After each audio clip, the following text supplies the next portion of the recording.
All right, time for another comic review, and this one comes from another book sent to me by my good friend Chris.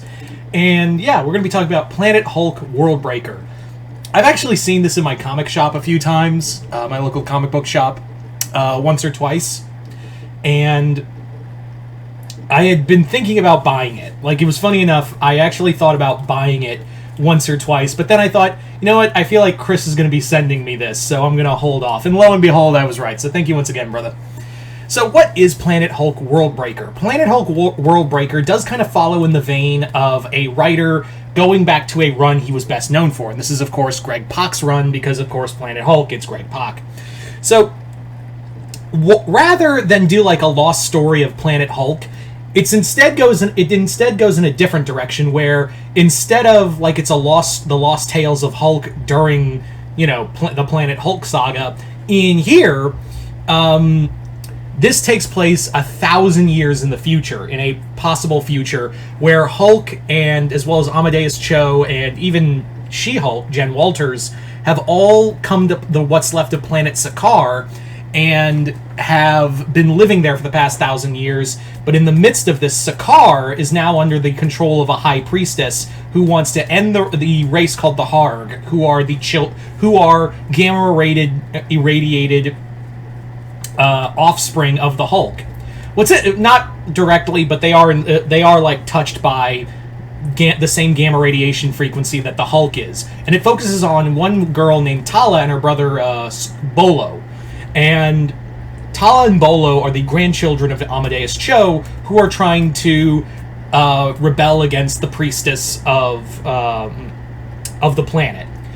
The big thing with this is that it's kind of interesting to note that, like, this is a Hulk alternate universe story that doesn't have the Hulk turn into an asshole.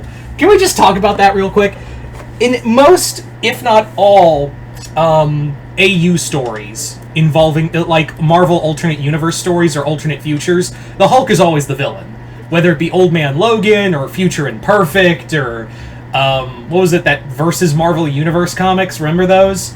I think Jonathan Mayberry wrote those. It was like Punisher versus Marvel Universe, and then like Wolverine versus shit like that. And Hulk was always like a bad guy in all of those. So it's kind of refreshing to see a comic book where Hulk is, my favorite superhero, didn't turn into a vindictive asshole in these series. The story itself is 5 issues long, and I really do feel like this should have gone on at least I feel like this comic was meant to go on for at least one more issue. In fact, even the 5th issue is only half, like, they end the story halfway through, and then it goes to a backup story involving Scar. Yeah, Hulk's son, who no one talks about except your Greg Pak or Al Ewing. And that will be build up that we never see again. But yeah, I really love Planet Hulk, so it was cool to come back here and see this story.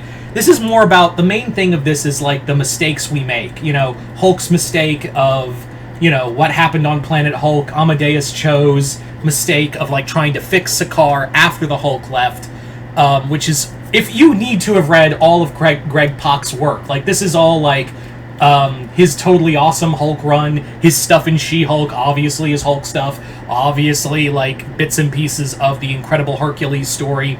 So you really have to have read like all of Greg Pak's stuff in here to really understand most of it.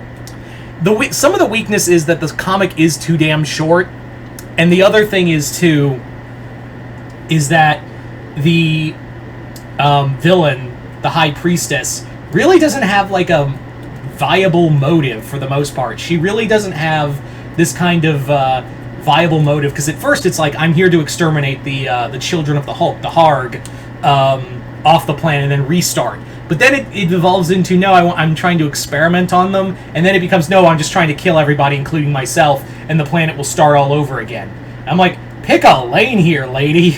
Like, because you've done like 3 different, stories all at once. Like, you're basically trying to do 3 different storylines all at once, and it's really hard to tell what lane you're trying to pick here, lady. But anyway, so that's kind of the thing, is that the story feels really shortened down. I don't even think I needed the Scar backup. But yeah, it is a celebration of Greg Pak's run, and arguably his most epic moment was with Planet Hulk and subsequently World War Hulk. And I think there is a sequel that is coming out or is already out, so that'll be curious to see. All in all, this comic really isn't like for a this comic isn't for like a casual Hulk reader. This is for someone who loved Greg Pak's run. Right here. Who enjoyed Greg Pak's run, and I will say, like, it is kind of cool that this goes in a different direction rather than like a Lost Tales kind of story. It does like, well, it's going to be a Lost Tale, but it can't be a Lost Tale if it's in an alternate future. So that's pretty smart. So I would recommend this for people who enjoyed the Planet Hulk comic at the very least. But like I said, if you haven't read Pak's other Hulk work, then some of this stuff might be a little confusing to you. But it's a decent read nonetheless. So, there you go. That's my brief review. That's my review of Planet Hulk WorldBreaker. If you've read the comic, comment below, let me know what you guys thought of it. Once again, I'd like to thank my friend Chris for sending me this, and other than that, hope you all enjoyed this. I'm Mr. Multiverse. I'll see you next time in the Multiverse.